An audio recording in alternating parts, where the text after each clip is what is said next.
ನಿಮಗೆ ನೆನಪಿರಬಹುದು, ಬಹಳ ವರ್ಷಗಳ ಹಿಂದೆ ಶ್ರೀ ಗುರುರಾಜಲು ನಾಯ್ಡು ಎಂಬ ಪ್ರಖ್ಯಾತ ಹರಿಕಥ ವಿದ್ವಾಂಸರು ಇದ್ರು. ಅಂದಿನ ಕಾಲದಲ್ಲಿ ಅವರ ಹರಿಕತೆ ಬಹಳ ಜನಪ್ರಿಯ. ಅನೇಕ ಉಪಕಥೆಗಳಿಂದ ಕೂಡಿರುತ್ತಿದ್ದ ಅವರ ಪ್ರವಚನ ಮಕ್ಕಳಿಗೂ, ಮಧ್ಯ ವಯಸ್ಸಿನವರಿಗೂ, ಮುದುಕರಿಗೂ ಹಿಡಿಸ್ತಾ ಇತ್ತು. ಅವರೊಮ್ಮೆ ಶಾಲಾ ವಿದ್ಯಾರ್ಥಿಗಳನ್ನುದ್ದೇಶಿಸಿ ಮಾತನಾಡಿದಾಗ ಹೇಳಿದ ಮಾತುಗಳಿವು. ನಮಸ್ಕಾರ, ಕೇಳ್ತಾ ಇದ್ದೀರಾ ಅವಿಭಾಜಿತ ಪಾಡ್ಕಾಸ್ಟ್. ನಾನು ಸಂಕೇತ್ ಭಟ್.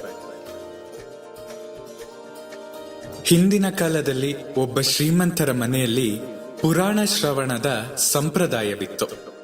ಪ್ರತಿದಿನ ಬೆಳಗ್ಗೆ ಒಬ್ಬ ಪಂಡಿತರು ಬರ್ತಾ ಇದ್ರು. ಸ್ನಾನ, ಪೂಜೆ, ಉಪಹಾರ ಮುಗಿಸಿದ ಶ್ರೀಮಂತರು ಅವರ ಮುಂದೆ ಕೂರ್ತಾ ಇದ್ರು. ಪಂಡಿತರು 30 ನಿಮಿಷಗಳ ಕಾಲ ಪುರಾಣವನ್ನ ಓದುತ್ತಾ ಇದ್ರು. ಸಾಮಾನ್ಯವಾಗಿ ಪೌರಾಣಿಕ ಗ್ರಂಥಗಳಿಂದ ಆಯ್ದ ಪ್ರಸಂಗಗಳು, ನಾಮಸ್ಮರಣೆಯ ಫಲ, ದಾನ, ಧರ್ಮ, ಪುಣ್ಯ ಸಂಪಾದನೆ ಮುಂತಾದ ವಿಷಯಗಳ ಬಗ್ಗೆ ಪಂಡಿತರು ಓದಿ ಹೇಳ್ತಾ ಇದ್ರು. ಶ್ರೀಮಂತರು ಅದನ್ನ ಕೇಳ್ತಾ ಇದ್ರು. ನಂತರ ಒಂದೇ ವಿಳೆದೆಲೆ, 2 ಅಡಿಕೆಯೊಂದಿಗೆ 4 ಆಣೆ ದಕ್ಷಿಣೆ ಇಟ್ಟು ಪಂಡಿತರಿಗೆ ನಮಸ್ಕರಿಸ್ತಾ ಇದ್ರು. ಈ ಸಂಪ್ರದಾಯ ಸುಮಾರು 30 ವರ್ಷಗಳ ಕಾಲ ನಡೆದು ಬಂದಿತ್ತು. ಒಮ್ಮೆ ಶ್ರೀಮಂತರು ಯಾವುದೋ ಕೆಲಸದ ಮೇಲೆ ಪರಸ್ಥಳಕ್ಕೆ 3 ದಿನಗಳ ಮಟ್ಟಿಗೆ ಹೋಗ್ಬೇಕಿತ್ತು. 3 ದಿನಗಳು ಪುರಾಣ ಶ್ರವಣದ ಸಂಪ್ರದಾಯ ನಿಂತು ಹೋಗುವುದೆಂಬ ಚಿಂತೆ ಶ್ರೀಮಂತರಿಗಿತ್ತು.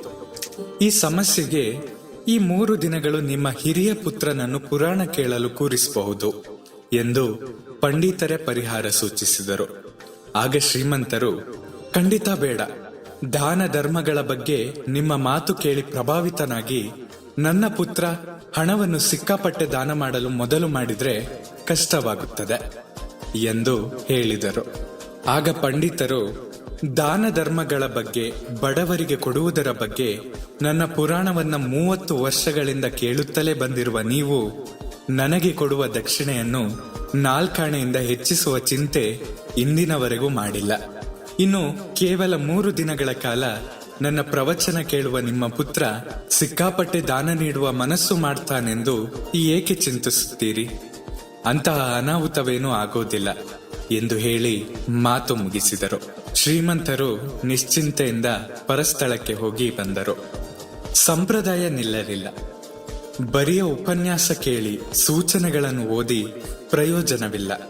ಅದನ್ನು ಸಾಧ್ಯವಾದಷ್ಟು ಮಟ್ಟಿಗೆ ಜೀವನದಲ್ಲಿ ಅಳವಡಿಸಿಕೊಳ್ಬೇಕು ಎನ್ನುವುದಕ್ಕಾಗಿ ಈ ಘಟನೆಯನ್ನ ಹಂಚಿಕೊಂಡರು.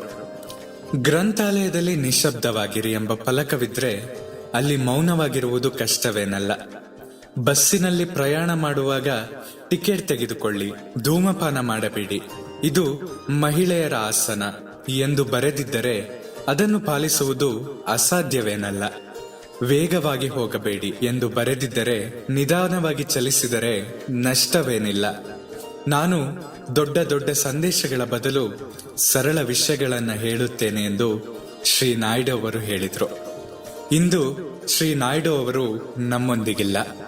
ಆದರೆ ಇಂತಹ ಫಲಕಗಳನ್ನು ನಾವು ನೋಡಿದಾಗ ಅವರು ನೆನಪಾಗಬಹುದಲ್ವೇ? ನಿಮ್ಮ ಪ್ರೀತಿ ಹಾಗೂ ಪ್ರೋತ್ಸಾಹ ಸದಾ ಹೀಗೆ ನನ್ನ ಮೇಲೆ ಇರಲಿ. ನಿಮ್ಮ ಅನಿಸಿಕೆಗಳನ್ನ ನನ್ನ ಬಳಿ ಹಂಚಿಕೊಳ್ಳಿ. ಸದಾ ಕೇಳ್ತಾ ಇರಿ ಅವಿಭಾಜಿತ ಪಾಡ್ಕಾಸ್ಟ್. ನಾನು ಸಂಕೇತ್ ಭಟ್. ಧನ್ಯವಾದಗಳು.